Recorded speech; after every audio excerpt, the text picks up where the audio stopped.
Nafikiri leo tarehe 14 ndio siku ambao Simba anacheza. Tarehe 14 leo ndio siku ambao Simba anacheza. Kwa lengo na dhumuni ni kwa ajili tu ya kuwapa mabadiliko ya utabiri wa mchezo wa Simba utakaochezeka leo tarehe 14. Mchezo wa Simba unachezeka leo tarehe 14 mwezi wa 6 2026. Simba leo anacheza. Mabadiliko yako kama ifuatavyo, kama yapo ama hamna. Hii hapa clip yenye, sikiliza kwa makini kabisa. Ni fupi. Lengo na dhumuni ni kuweka wazi namna ambavyo mchezo utakavyokwenda. Sasa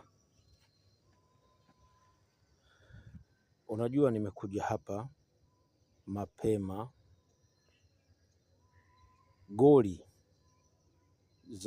zitakazopatikana katika mchezo huu wa Simba ni kwamba Simba watagonga goli, wagonge goli. Ni magoli mangapi hayo? Mpinzani wake sijui nikimtaja atakasirika, si hakasiriki, sijui, ila ningependa tu kusema kwamba mpinzani wake naye atajikakamua, atagonga goli, atajikakamua.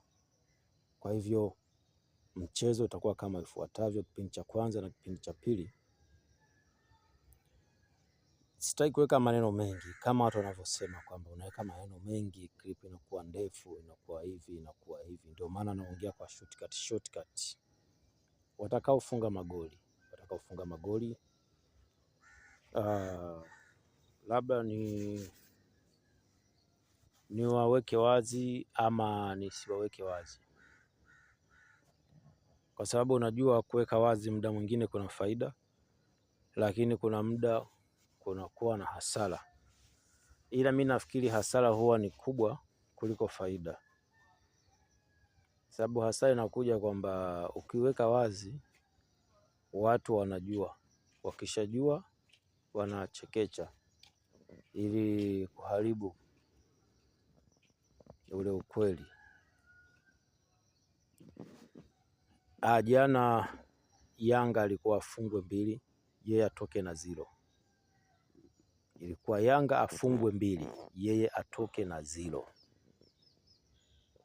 Jana tarehe 13 Mashujaa ilikuwa mgonge Yanga goli 2, lakini Yanga atoke kama alivyoingia uwanjani. Kilikuwa ni kicheko cha hali ya juu. Ndio maana utabiri muda mwingine ukikaa nao moyoni na kwa haina faida, ukitamka tu wanafanya wanaojua wao. Ila niseme tu kwamba hii ya leo nabii ni funge jinsi ninavyotakiwa. Leo siendi kokote, nitakuwa hapa. Mchezo unachezwa, nitakuwa niko live mpaka mchezo unaisha. Mchezo wa Simba utachezwa mpaka unaisha, niko live. Nafanya mambo yangu, najifanya jambo langu.